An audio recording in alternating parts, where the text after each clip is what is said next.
Hello dear students, welcome to daily current affairs of target defence academy.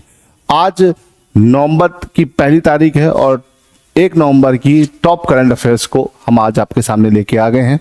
आगे बढ़ने से पहले मैं आपको बता दूं कि अगर आप हमारे चैनल पर नए हैं तो चैनल को फॉलो कर लीजिए ताकि आपको करंट अफेयर और डिफेंस एग्जाम से रिलेटेड जितनी भी इंपॉर्टेंट चीज़ें हैं वो आपको मिलती रहे। ठीक है, ये करंट अफेयर एनडीए सीडीएस दोनों के हिसाब से बहुत ज़रूरी होती है। चाहे आप डिफेंस का एग्ज़ाम की तैयारी करें या किसी भी एग्ज़ाम की तैयारी करें, करंट अफेयर का रोल हमेशा बहुत ही ज़्यादा इंपॉर्टेंट रहता है। तो इसीलिए ये डेली की क्लास चल रही है। इसका मंथली पाइलअप भी मैं आपको दे दूंगा, है ना, सब आपको मिल जाएगा। इस क्लास की पीडीएफ बेटा अगर आपको चाहिए तो उसके लिए आपको टारगेट डिफेंस एकेडमी के टेलीग्राम चैनल को ज्वाइन करना है, जहां पर आपको सारी की सारी चीज़ें वहां पर मिल जाती है। साथ ही साथ इससे रिलेटेड क्विज भी आपको टारगेट डिफेंस एकेडमी पर मिलेगी। ठीक है, तो चलिए शुरू करते हैं आज के क्वेश्चंस को। चलिए, पहला क्वेश्चन है, India withdrawn from which country air base after 2 decades, है ना, 2 दशक के बाद भारत ने किस देश की, ठीक है, एयर बेस से विड्रॉन कर लिया है ना, याद रखिएगा। ठीक है, भारत ने 2 दशक के बाद किस देश की एयर बेस से विड्रॉ कर लिया है ना, विड्रॉ कर लिया है, तो ये ध्यान रखिएगा, इंपॉर्टेंट क्वेश्चन है। ठीक है, विच फ्रॉम विच, है ना, कंट्री एयर बेस, है ना, तो इसका आंसर क्या हो जाएगा बेटा, तजाकिस्तान। तजाकिस्तान की अगर हम बात करते हैं तो तजाकिस्तान सेंट्रल एशिया का एक देश है। यहां से इंडिया ने अपना एयरबेस 2 दशक के बाद हटा लिया है। इसकी वजह कोई, अब वहां पे इसकी कोई खास यूटिलिटी है नहीं। ठीक है, और इसका जो टर्म था, जो टेन्योर था, वो भी एक्सपायर कर गया था। इस वजह से भारत ने इसको यहाँ पे खत्म कर लिया है। अब आगे के लिए देखा जाएगा कि आगे इसको बढ़ाएंगे कि नहीं बढ़ाएंगे, भारत सरकार के ऊपर है। ठीक है, तो जल्दी से मुझे कमेंट में तजाकिस्तान का कैपिटल बताइए। What is the capital of Tajikistan? तो जल्दी से आप इसका कैपिटल मुझे कमेंट में बताइए बच्चों, फटाफट बताइए। आगे बढ़ते हैं, क्वेश्चन नंबर 2, मेलिसा क्या है? मेलिसा एक आपका चक्रवात है ना। चक्रवात क्या, बेसिकली चक्रवात का एक प्रकार है, ये एक हरिकेन है। कहाँ है, क्या है, हरिकेन है, याद रखिएगा। हरिकेन कहाँ पर आता है बेटा, कैरेबियन सी में आता है। तो कैरेबियन सी के आसपास जो देश हैं वहां पर मेलिसा ने बहुत ज्यादा ही तबाही मचा रखी है। ठीक है, दुनिया भर में चक्रवात का बहुत ज्यादा प्रकोप चल रहा है। अभी अपने भारत में भी एक चक्रवात आया जिसकी वजह से मौसम में कितना परिवर्तन आपको देखने को ऑलरेडी मिल रहा है। इसी तरह से अगर देखा जाए तो जो आपका सेंट्रल अमेरिका है, जो आपका कैरेबियन सी है, कैरेबियन सी कहाँ पड़ता है, कैरेबियन सी पड़ता है नॉर्थ अमेरिका और साउथ अमेरिका के बीच में। और वहां पर अगर देखा जाए तो वहां पर जो भी चक्रवात आते हैं उनको हम बोलते हैं बेटा हैरिकेन्स। और ये हैरिकेन्स मेलिसा है अब तक का इनका सबसे स्ट्रॉन्गेस्ट ये हरिकेन है, इसे ध्यान रखिएगा। ये कहाँ पर आया, कैरेबियन सी, है ना, क्यूबा, जमैका, हैती, ये सब ऐसे एरिया है जहां पर ये चक्रवात आता है। कौन सा, हरिकेन। ठीक है, इसे ध्यान रखिएगा। तो इसका आंसर हो जाएगा बी, साइक्लोन का एक प्रकार है। ठीक, चलिए आगे। ठीक है, साइक्लोन्स के बारे में एक चीज मैं आपको और बता दूं कि साइक्लोन्स क्या होते हैं। Cyclones are low pressure system, ये निम्न दाब के क्षेत्र होते हैं। ये नॉर्मली बनते कब है, ये कुछ सर्कुलर पैटर्न में रिवॉल्व करते हुए बनते हैं और इनके सेंटर पे हमेशा कैसा प्रेशर होता है, लो प्रेशर होता है। और सेंटर से बाहर निकलते निकलते प्रेशर कैसा होता है, हाई। ठीक है, और जब भी हम चक्रवात की बात करते हैं तो जब भी साइक्लोन नदर्न हेमिस्फीयर में आता है तो बेटा ये एंटी क्लॉकवाइज आता है और सदर्न हेमिस्फीयर में आएगा तो क्लॉकवाइज आएगा। ठीक है, तो ये चीज ध्यान रखिएगा। साइक्लोन का अलग अलग वाटर बॉडीज में अलग अलग नाम होता है। ठीक है, अगर आप चाइना सी की बात करें तो वहां पे टाइफून के नाम से इसे जाना जाता है। अगर इंडियन ओशन की बात करें तो इसे साइक्लोन के नाम से जाना जाता है। अगर आप यूएसए की बात करें तो टॉर्नेडो के नाम से इसे जाना जाता है। अगर ऑस्ट्रेलिया की बात करें तो ऑस्ट्रेलिया के आसपास के एरियाज में इसे विली के नाम से जाना जाता है। तो ये चीज आपको ध्यान रखने की जरूरत है कि भाई कहाँ पर इसको किस नाम से जाना जाता है। कभी कभार क्या होता है कि इनकी करंट अफेयर ना पूछ के इनका स्टैटिक डेटा आपसे पूछ लिया जाता है, तो स्टैटिक भी आपके दिमाग में एकदम क्लियर होना चाहिए। ठीक है, चलिए यहां से आगे बढ़ते हैं और अगले क्वेश्चन की तरफ चलते हैं। हाँ, क्वेश्चन नंबर 3 क्या कह रहा है बेटा, which country recently tested nuclear capable Poseidon super torpedo, है ना, nuclear capable Poseidon super torpedo को किसने अभी हाल फिलहाल में टेस्ट किया है। तो चाइना, जापान, यूएस, रशिया। तो भाई अभी हाल फिलहाल में रशिया ने बहुत सारी चीजें कर रहा है।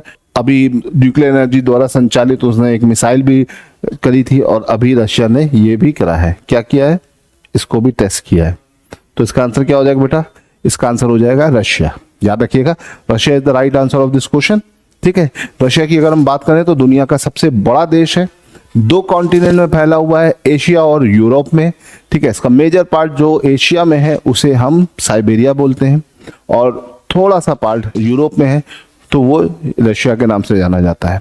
ये ज़्यादातर इसका एरिया अनयूज्ड है क्योंकि वो बहुत ही कोल्ड एरिया में है, ठंडा इलाका है।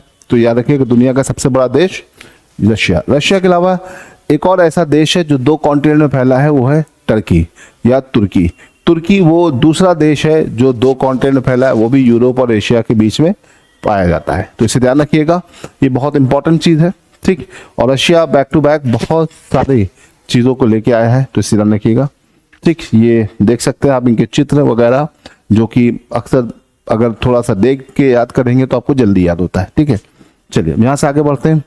ASEAN +1 defence minister summit held in, है ना, is going to held in, है ना। देखो आसियान +1 डिफेंस मिनिस्टर की जो समिट है वो आज होने वाला है 1 नवंबर को। कहाँ होनी है? ठीक है, राजनाथ सिंह वहाँ पहुंचे हुए हैं। तो ऑप्शन है थाईलैंड, वियतनाम, चाइना या इंडोनेशिया। तो ये होगी बेटा कहाँ पर? थाईलैंड। ठीक है, थाईलैंड का जो कैपिटल है कोलालमपुर, वहां पर आसियान +1 डिफेंस मिनिस्टर समिट होगी। भारत के जो डिफेंस मिनिस्टर हैं राजनाथ सिंह, वो इस समिट में पार्टिसिपेट कर रहे हैं, और इस समिट में क्या निकल के आता है इसकी अपडेट हम आपको देंगे। ठीक है, तो इसे ध्यान रखिएगा। तो आसियान +1 डिफेंस मिनिस्टर समिट आज है, कहां पर हो रही है? आपकी थाईलैंड में। ठीक है, इसे ध्यान रखिएगा। भारत की तरफ से भारत के डिफेंस मिनिस्टर गए हैं, राजनाथ सिंह यहाँ पर गए हैं। तो देखने को है कि अब वहां जाके क्या डील होती है, क्या चीजें चलती हैं, क्योंकि भारत डिफेंस की फील्ड में बहुत आगे बढ़ रहा है, डिफेंस के बहुत सारे प्रोडक्ट को मैन्युफैक्चर कर रहा है। तो देखते हैं भारत वहां पे कुछ ट्रेड का एग्रीमेंट करता है, क्या क्या चीजें होती हैं, देखने वाली चीज ये है। ठीक है, चलिए यहां से आगे बढ़ते हैं। क्वेश्चन नंबर 5 को देखते हैं। 5 है against Trump tariff which of the following enhance free trade pact, है ना। तो भैया फ्री ट्रेड पैक्ट FTA जो होता है, फ्री ट्रेड एग्रीमेंट जो होता है, उसको एनहांस किया है किसने? ट्रम्प टैरिफ के विरोध में, है ना। क्योंकि ट्रम्प ने बहुत ज़्यादा टैरिफ लगा रखा है, तो ट्रेड करना थोड़ा सा परेशानी हो गई है। कई सारे देशों को होगी, भारत को होगी, चाइना को होगी, बहुत सारे देशों को होगी। तो उसके चलते अपना फ्री ट्रेड एग्रीमेंट को बढ़ावा या उसमें नए फीचर्स ऐड करने की शुरुआत किसने की है? तो ऑप्शन है ASEAN and China, ASEAN and India, India and China, none of these. ASEAN जैसे आप लोग जानते हैं, आसियान है association of South East Asian nation, है ना, जो साउथ ईस्ट के जितने भी नेशंस हैं, कुल मिला के 10 + 1 11 नेशन है। आसियान में बेटा कितने देश हैं? आसियान में मैं आपको पहले ही बता चुका हूँ, ये आजकल बड़ा चर्चा में बना हुआ है। 10 + 1 11 देश है। आसियान 1967 में बना था। कब बना था? 1967 में। इसका हेडक्वार्टर कहाँ है? जकार्ता में। अभी इसका नया मेंबर बना है तिमोर, याद रखिएगा। और आसियान की इस बार की जो मीटिंग है, आसियान और इंडिया मीटिंग कहाँ हुई? थाईलैंड में हुई। मिनिस्ट्रल मीटिंग, जो डिफेंस मिनिस्टर मीटिंग है, वो भी थाईलैंड में चल रही है। तो आसियान काफी चर्चा में चल रहा है, और चाइना और आसियान ने मिलकर अपने FTA को बढ़ाने की बात की है, उसको एक नए लेवल पर ले जाने की बात करी है। तो इसे ध्यान रखिएगा। ट्रम्प के टैरिफ की नीतियों के चलते ये कदम उठाया जा रहा है ताकि इकोनॉमी को कोई उनके ज्यादा खास फर्क ना पड़े। ठीक है, चलो यहां से आगे बढ़ते हैं। हाँ, तो अपग्रेड किया जा रहा है, ये भी वहीं चल रहा है। सारी की सारी चीजें आपका थाईलैंड में ही हो रही है। ठीक है, चलिए आगे बढ़ते हैं, अगले क्वेश्चन की तरफ चलते हैं। अगला क्वेश्चन है which country unveil a missile Hyunmoo 5 also known as monster missile. तो भैया किस देश ने एक मिसाइल लॉन्च करी जिसको मॉन्स्टर मिसाइल भी कहा जाता है?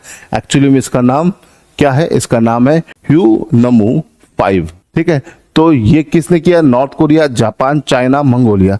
अब नाम सुनकर ही लग रहा है कि भैया इन्हीं देशों में से किसी का होगा, तो इसका आंसर क्या है? North Korea. इस तरह की मिसाइल्स को बनाने का ज्यादातर जो होता है श्रेय नॉर्थ कोरिया जैसे देश ही करते हैं, है ना, याद रखिएगा। ठीक, तो ये काफी खतरनाक मिसाइल है, देख सकते हैं आप, और इसको डेवलप किया है नॉर्थ कोरिया ने। ठीक, चलिए, हाँ, ये अच्छा क्वेश्चन है। Who is the father of Indian nuclear program? ठीक है, तो अभी रिसेंटली 30 अक्टूबर को हमने इनकी जयंती भी मनाई है। इनकी 116वीं जयंती मनाई गई। कब? 30 अक्टूबर को। बेटा हर साल 30 अक्टूबर को, है ना, हर साल 30 अक्टूबर को हम होमी जहांगीर बाबा की बर्थ एनिवर्सरी मनाते हैं। इस बार इनकी 116वीं 116th बर्थ एनिवर्सरी मनाई गई, है ना। होमी जहांगीर बाबा की अगर हम बात करते हैं तो father of Indian nuclear program है। भारत में जो न्यूक्लियर की चीजें आप देख रहे हैं उनको लाने का श्रेय होमी जहांगीर बाबा को जाता है। होमी जहांगीर बाबा की अगर हम बात करते हैं तो ये कैम्ब्रिज में थे, है ना। इनिशियली ये कैम्ब्रिज गए थे इंजीनियरिंग पढ़ने, बट इनका झुकाव फिजिक्स की तरफ ज़्यादा था, तो इन्होंने फिजिक्स को ज्वाइन कर लिया। वहाँ पर बड़े बड़े साइंटिस्टों के साथ इन्होंने काम किया। नील बोर, एनरिको फर्मी जैसे लोगों के साथ इन्होंने वहाँ पर काम किया। वर्ल्ड वॉर 2 के दौरान इनको भारत आना पड़ गया, क्योंकि जो भी लोग बाहर रहे थे उनको भारत वापस आना पड़ा। और भारत में वापस आके फिर इन्होंने इंडिया की न्यूक्लियर प्रोग्राम की नींव रखी। ठीक है, इन्होंने भारत का पहला न्यूक्लियर रिएक्टर लगाया जिसका नाम था अप्सरा। नाम मत भूलिएगा, नाम याद रखिएगा। ठीक है, ये स्पेशल है, अप्सरा। ठीक है, और इंडिया का पहला न्यूक्लियर पावर प्लांट जो था उसी के अंदर अप्सरा लगा, वो था आपका Tarapur. Tarapur nuclear power plant कहाँ पर है? ट्रॉम्बे महाराष्ट्र, ट्रॉम्बे महाराष्ट्र में। इंडिया में कुल कितने न्यूक्लियर पावर प्लांट्स हैं? तो याद रखिएगा, अभी वर्किंग में हमारे पास कुल 7 न्यूक्लियर पावर प्लांट्स हैं, लेकिन अभी हम और भी नए नए न्यूक्लियर पावर प्लांट्स को डेवलप कर रहे हैं। इंडिया में कुल मिला के न्यूक्लियर रिएक्टर 25 हैं, जिसमें सबसे नया न्यूक्लियर रिएक्टर अभी काकरापारा का ओपन हुआ है। ठीक है, तो याद रखिएगा, इंडिया में कुल मिला के 7 ही ऐसी न्यूक्लियर पावर प्लांट्स हैं, जिसमें आपका पहला आता है तारापुर, दूसरा आता है नरोरा। नरोरा कहाँ पड़ता है बच्चों? नरोरा पड़ता है उत्तर प्रदेश में, बुलंदशहर। तीसरा है राणा प्रताप सागर।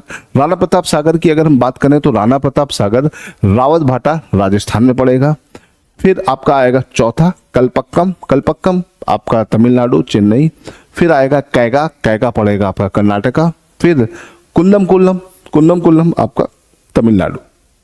और लास्ट 7वें नंबर का है आपका ककरापारा, ककरापारा आपका गुजरात। तो इसे ध्यान रखिएगा, ये 7 न्यूक्लियर पावर प्लांट है इंडिया में, और इसकी शुरुआत इंडिया में करने वाले व्यक्ति हैं father of Indian nuclear program Homi Jehangir Bhabha. ठीक है, एपीजे अब्दुल कलाम को तो हम लोग जानते ही हैं, ठीक है, मिसाइल मैन के नाम से जानते हैं। Vikram Sarabhai father of Indian space program, है ना। स्पेस प्रोग्राम के जो जनक माने जाते हैं भारत में, वो कौन है? विक्रम साराभाई। तो ये सारी चीजें आपको याद होना बहुत जरूरी है। चलिए, यहां तक तो आपको क्लियर है। ठीक है, देखिए बाबा जो है, बाबा को आप देख भी सकते हैं, ये बाबा की पिक्चर है। हर साल 30 अक्टूबर को हम इनकी जयंती मनाते हैं। ठीक है, 31 अक्टूबर हमने मनाया है क्या? आपका नेशनल यूनिटी डे। ठीक है, मे भी हो सकता है आने वाले टाइम में हम इस दिन के लिए न्यूक्लियर डे इंडिया में मनाएं, है ना, क्योंकि न्यूक्लियर प्रोग्राम का जो शुरुआत इंडिया में की इन्होंने ही की। किसने? बाबा ने। बाबा अपने समय से 100 साल आगे सोचने वाले व्यक्ति में से थे, और इनकी डेथ प्लेन क्रैश में हुई। ये वियना जा रहे थे एक बहुत ही इंपॉर्टेंट मीटिंग में, और इनकी वहां पे डेथ हो गई। ठीक है, चलिए, तो बाबा को याद रखिएगा। बाबा के लिए ये छोटा सा ट्रिब्यूट था हमारी तरफ से। ठीक है, पर्सनली मैं भी बाबा जी का बहुत बड़ा फैन हूं, तो इसलिए इसको समझना आपको बहुत जरूरी है। चलिए आगे बढ़ते हैं, क्वेश्चन नंबर 8 की तरफ चलते हैं बेटा। Question number 8, Indian maritime week is celebrated in, है ना। इंडियन मैरीटाइम वीक चल रहा है, और ये कहाँ पर, इसका जो ये पूरा वीक है ना, इसका आज चौथा दिन है ना। तो ये कहाँ पर ये वीक सेलिब्रेट हो रहा है? तो न्यू दिल्ली, गुजरात, महाराष्ट्र, ठीक है, आंध्र प्रदेश। तो अगर देखा जाए तो इंडियन मैरीटाइम वीक जो है ये मुंबई में सेलिब्रेट किया जा रहा है, और मुंबई मतलब महाराष्ट्र। तो इसका आंसर क्या हो जाएगा? महाराष्ट्र। अब आप मुझे कमेंट में बताइए कि मैरीटाइम डे हम कब मनाते हैं। इंटरनेशनल मैरीटाइम डे हम हर साल किस दिन मनाते हैं, आप लोग मुझे कमेंट में ये बताइए, ठीक है, बहुत इंपॉर्टेंट है ये, ठीक। तो इंडियन मैरीटाइम वीक हम सेलिब्रेट कर रहे हैं कहाँ पर, मुंबई में, ठीक है, बॉम्बे एग्जीबिशन सेंटर मुंबई, ठीक है, इसे ध्यान रखिएगा। मोदी जी की फोटो हर जगह लग जाती है, ठीक। चलिए आगे बढ़ते हैं, क्वेश्चन नंबर 9 काफी इंपॉर्टेंट क्वेश्चन है, ठीक है। उज्ज्वला योजना, उज्ज्वला योजना एक बहुत ही एम्बिशियस योजना है भारत सरकार की। उज्ज्वला योजना जो है गैस सिलेंडर पे सब्सिडी की योजना है जो भारत सरकार ने शुरू करी, गैस सिलेंडर से रिलेटेड है। इस योजना की अगर हम बात करते हैं तो ये 2016 में लॉन्च हुई थी। इसका पहला, ठीक है, ये क्या है, इसका तीसरा संस्करण है। पहला संस्करण उज्ज्वला योजना 1.0 ये बलिया उत्तर प्रदेश से लॉन्च हुआ था। इसका दूसरा संस्करण जो था उज्ज्वला योजना 2.0 ये भी उत्तर प्रदेश के महोबा से शुरू हुआ था। तो क्वेश्चन ये है कि उज्ज्वला योजना का तीसरा जो संस्करण है वो भारत में कहाँ से शुरू हुआ, ठीक है, बिलासपुर, पटना, लखनऊ, जयपुर। तो यहाँ पर अगर हम बात करते हैं तो पहले दोनों संस्करण यूपी से होने की वजह से हो सकता है आपको लगे कि भैया ये लखनऊ आंसर होना चाहिए, बट ऐसा नहीं है। पहला संस्करण आपका बलिया में था, वहाँ बलिया से शुरू हुआ था, दूसरा महोबा से हुआ था, ठीक है। लेकिन हम तीसरे की अगर हम बात करें तो वो शुरू हुआ बिलासपुर से। बिलासपुर मतलब छत्तीसगढ़, छत्तीसगढ़ से इस का तीसरा फेज शुरू किया गया है, ठीक है। तो उज्ज्वला योजना का तीसरा फेज कहां पर शुरू हुआ, बलिया से, इसे ध्यान रखिएगा, भूलिएगा नहीं क्योंकि ये पेपर में क्वेश्चन बनते रहते हैं, ठीक है। छत्तीसगढ़ का कैपिटल मुझे जल्दी से कमेंट में बताइए, है ना, छत्तीसगढ़ बहुत ही इंपॉर्टेंट है ना। किस बोल सकते हैं किस राज्य से अलग होकर छत्तीसगढ़ बना, ये भी एक क्वेश्चन बनता है कभी कभी, तो याद रखिएगा मध्य प्रदेश, मध्य प्रदेश से अलग होकर बना हुआ है। उज्ज्वला योजना 2016 में शुरू की गई थी, याद रखिएगा, स्वच्छ ईंधन बेहतर जीवन के नारे के साथ से इसको शुरू किया गया था। और मोदी जी की या बोल सकते हैं भारत सरकार की ये एक बहुत ही एम्बिशियस स्कीम है, इसको आपको याद रखने की जरूरत है, ठीक है। चलो यहां से आगे बढ़ते हैं, अब पहुंचते हैं अपने अंतिम क्वेश्चन की तरफ। First team to reach in ICC women world cup final. तो भैया आईसीसी विमेन वर्ल्ड कप हो रहा है, ओडीआई वर्ल्ड कप हो रहा है, कहाँ हो रहा है, भारत में हो रहा है, ठीक है। सेमीफाइनल चल रहे थे और सेमीफाइनल में लगभग 50 साल के बाद, 50 साल से भी ज्यादा समय हो चुका है ना, और 50 साल के बाद किस टीम ने फाइनल में कदम रखा है ना, मतलब ये team back to back final में आ रही है और जीत रही है। अब लेट्स सी इस बार का फाइनल कौन जीतता है। तो इस बार, ठीक है, ICC women's world cup final में पहुंचने वाली पहली टीम कौन सी बनी, south Africa. South Africa ICC women's, ठीक है, वर्ल्ड कप की अगर हम बात करें, ओडीआई वर्ल्ड कप की बात करें तो उसमें पहुंचने वाली पहली टीम बनी। सिंगल हैंडेड साउथ अफ्रीका की जो कैप्टन है उन्होंने सिंगल हैंडेड टीम को फाइनल में पहुंचाने में बहुत मदद की, साथ ही साथ इनका बहुत ही बेहतरीन प्रदर्शन रहा जिसके चलते यहाँ पर इनके फाइनल में पहुंचने का रास्ता बहुत आसान हो गया। तो भाई आज के लिए हम इतना रहने देते हैं। टॉप 10 क्वेश्चंस के फॉर्म में मैं आपके पास एक बढ़िया सा करंट अफेयर का सेशन लेके आया हूँ, ठीक है। अभी आई होप कि आपको मजा आया होगा, क्वेश्चन देख के अच्छा लगा होगा। तो फिलहाल इसी तरह के क्वेश्चन हम कल फिर डिस्कस करेंगे। चलो फिलहाल आज के लिए इतना रहने देते हैं, मिलते हैं अगली क्लास में। टिल देन गुड बाय, जय हिंद।